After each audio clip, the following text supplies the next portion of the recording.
Well, it depends. There are a lot of steps between here and there. I think they're working on a resolution, a sine die resolution. I don't know what's in it. I don't know what's going to be in it. Don't even know if it's going to be adopted. And of course, depending on how that goes, it shapes what I can do. So, as I said before, anytime a case our current plan, the way the districts are now, the map was blessed by the U.S. Supreme Court, held constitutional in 2024. I thought the court was right, and I thought that was a good resolution of all the questions. Now another Supreme Court has come out. It's, I think, a 93 decision. I've read a lot of it.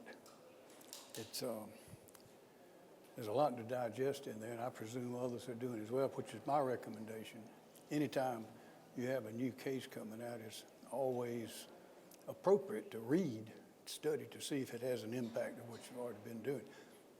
So that's what I advised or suggested that the legislature might want to do. The same makeup of the court that decided our map in 2024 is what decided the Louisiana map. That Louisiana ruling does not apply to us. So then is it your preference that the legislature... Well, you're missing something there. There may be implications there that have an impact on our situation. I don't know. I've read a lot of it, read some of it, but it's difficult to foresee what implications it might have. But I think it is wise to always study a Supreme Court case. So should they come back after sine die and look at the maps and whether to redistrict? Well, they could do that now if they wanted to. I mean, I think over the years we've had various maps drawn. I don't know what all maps they had on which to base the current district map. That set up, I know they went through a lot of analyzing to end up with what we have now. But it depends on a lot of things that have not happened yet or may happen. The legislature's got to make a lot of decisions. This is up to the legislature. Should it be a top priority of the legislature right now? Should it be? I think there are a lot of questions that need to be answered. I think they need to study the law, see if it's wise or necessary to convene on that issue and do what they believe is right. I mean, there are a lot of parts. You have to have each house agreeing to do it. You have to have a big vote in order to get it done. There are a lot of parts to it. It's difficult to predict. But I think that one thing for sure, I think that the state of South Carolina must always follow the law, and I believe we always have. And that's one thing. We understand the law. We understand the Constitution. We have a strong will to see that we're following those rulings, and we ought to do that in this case as well. So it sounding like your preferences, the legislature needs to decide, and you'll follow whatever the legislature does? They are the ones that can make those decisions. They are the ones that do that, and I think I would ask, like we would in any case involving two back-to-back Supreme Court decisions that may overlap a little bit. I don't know if they do or not. I don't know if the implications from the recent one to the earlier one, but they may be. But that's their job, to study, to analyze, and to make a decision whether it's necessary or wise. Governor, in 2023, the USDA sent a letter to you saying that the state owed almost $500 million, or a little bit more, 69 to be exact, to South Carolina State University.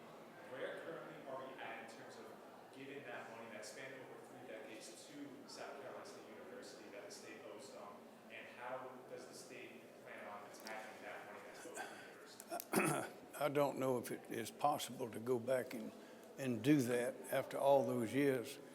I know that now we have been working with South Carolina State and all the other schools as well to see that the legislature, that we can provide, the state government can provide as much as we can to see that they can function in a great fashion. I know one thing we've done is we've held down tuition to allow more students to attend, And we've made up the difference. Every year, we've been making up the difference. If the tuition goes up, we can say, keep it the way it was last year, and we'll pay you the difference based on a certain formula. We put a lot of money into those schools like that, and big ones and small ones, all the public ones. That includes Clemson, USC, and includes South Carolina State. One thing we've done is in recent years when the Battelle Alliance was organizing the academic pool for the Savannah River site, for all the academic things going on there, we insisted that USC, South Carolina State, and Clemson were all included as equal partners, along with Georgia and Georgia Tech. And that provided a lot of money to all of those schools, including state, which with those funds and other funds that were provided allowed them to move up the ladder dramatically to a higher level of and recognized as a research institution. And President Conyers has thanked me and members of the legislature for that assistance. I think that's the only HBCU college or university in the country that is a full member of one of those 9 or so academic teams providing academic power from their students and faculty and research to these nuclear programs. If the legislature does ultimately decide, I mean, it sounds like you want them to review the map to be sure whether. You're going back to that again. You're going back to that one again? Yes, I am. I just want to get some clarity because obviously the legislative leaders have not announced what they plan to do.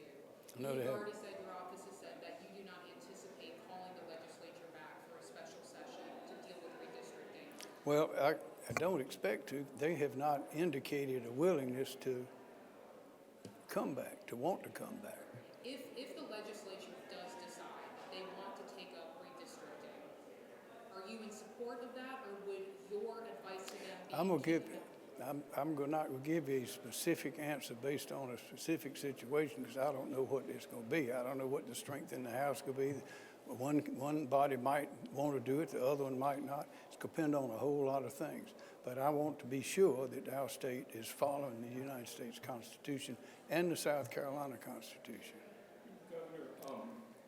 And there's another fault, but you need to be able to show it to the judges. And we have a Supreme Court that we have to answer to if the challenge is raised, as well as the other courts. Governor, we're just a few weeks away from the primary. Do you support delaying the primary if we want to redistrict? That's another one of those questions, and it doesn't. I'm really not too concerned with what other states are doing. What I'm interested in is our state doing the best thing and doing the right thing. I didn't know, would you be willing to sign an executive order if it came to that? In Louisiana, the governor did that to delay the primary. The governor there may have that authority. I do not. By law, I cannot do that. Not allowed. I don't have the authority. See, that's the kind of thing that needs to be understood. You have a really good relationship with Congressman Clyburn. Is it worth risking him losing his seat for a redraw?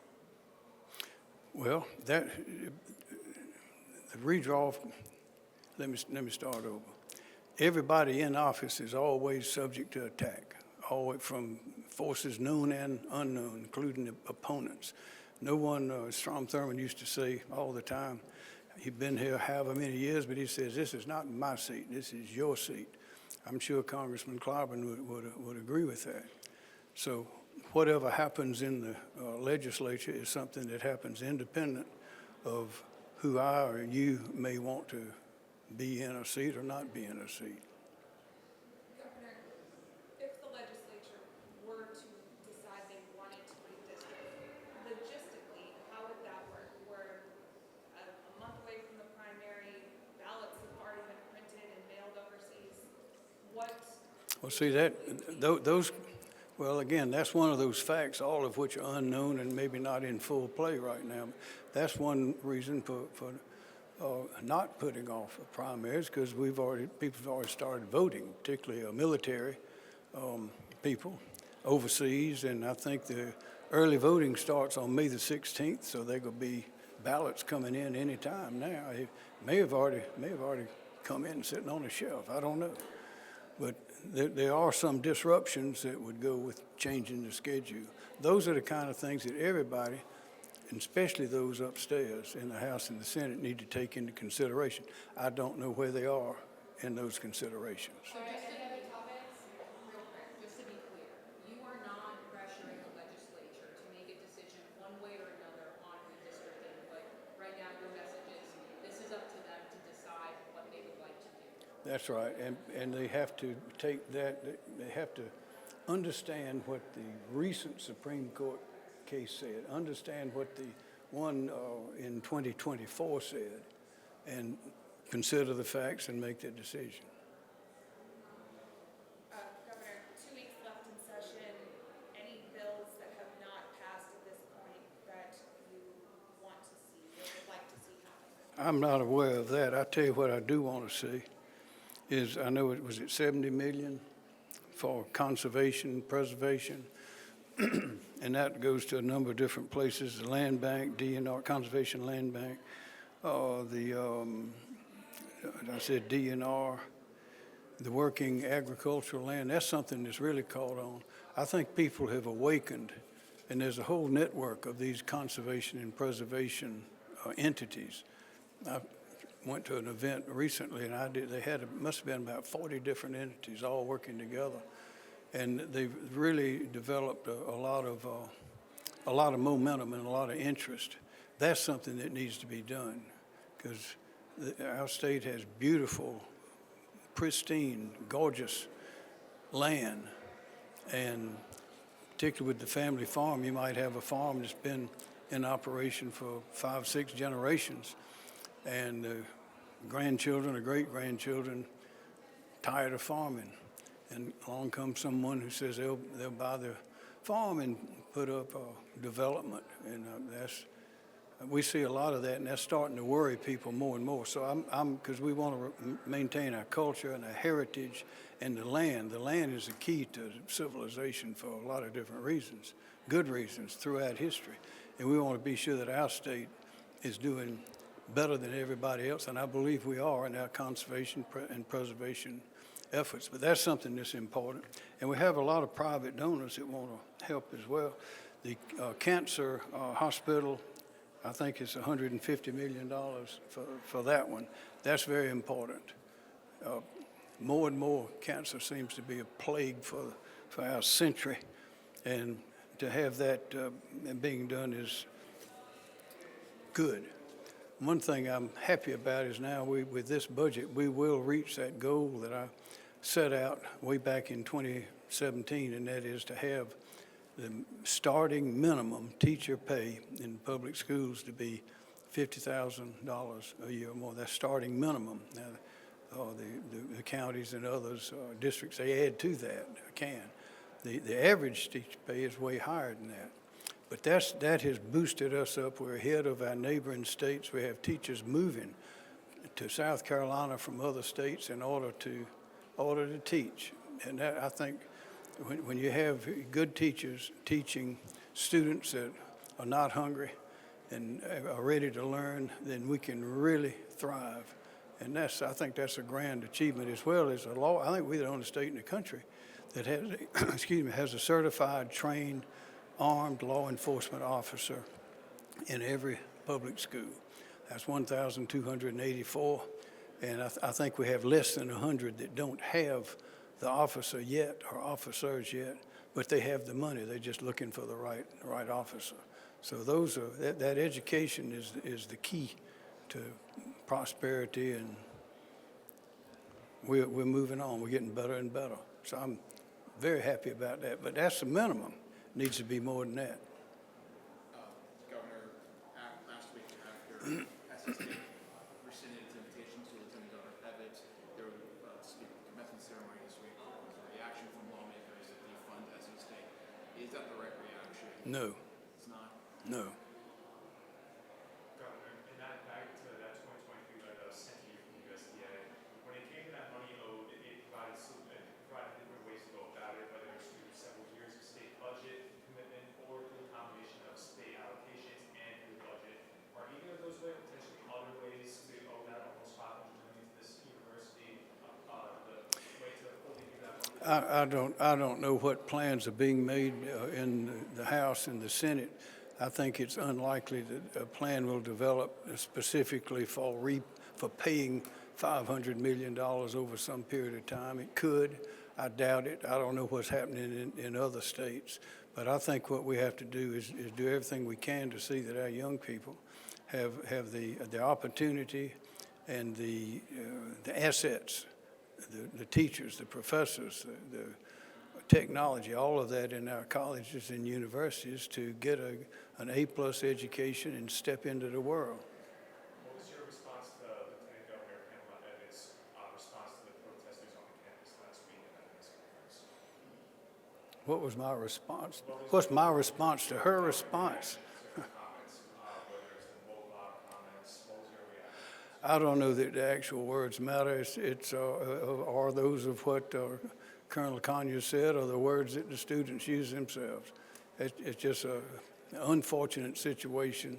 I wish that it could have been avoided. I wish everybody could have had a happy graduation day. I don't know how it finally turned out. I presume everyone was happy. I don't know. Would you have called them a little strong? The student protesters? I don't know if I'd have used those words. As you know, from me standing here, you never know what words are going to come out of my mouth. I don't know if I'd have used. I don't know if I'd have used the words the students were using. I don't know if I'd have used the words that Colonel Conyers was using. I don't know. I wasn't there. I don't have the. It's very difficult to judge what you would have done in a situation when all you know about the situation is a little bit of stuff you hear on the news. Do you think the Lieutenant Governor acted gubernatorial in response to being to those? Beauty is always in the eye of the beholder. All right, any last questions? You did have a call last week with the new Department of Homeland Security Secretary Mullins. Can you tell us anything about that conversation? Yes, he was just getting settled in. He's a very able man. He's very interested, of course, in Homeland Security, which is the reason the president selected him. I mean, I enjoy working with Secretary Noem. We were governors together. I really don't know Mr. Mullen, Secretary Mullen, but I'm impressed with his record. And from what I have seen of what he's doing, I'm impressed. But as the chairman of the advisory council, with I think we have about 30 members, we've got a great group. And I explained to him that we were ready. We were dividing up into subcommittees. We had a lot of talent on there, and that our job, as I saw it, was to give advice, to watch, to learn, to listen what is happening in the country and around the world, and to give him advice. If he asks questions, we want to answer those questions. We want to try to be informed, to be the eyes and ears and maybe a research analysis group, but mainly is what it is named is the Advisory Council. And we are available at his call. He said he was very interested. He was looking forward to getting in deep with us, but at the point when I talked to him sometime last week, he hadn't gotten that far down his checklist to start setting up meetings with us, but I presume that'll come soon. Thanks, guys. Okay, thank you.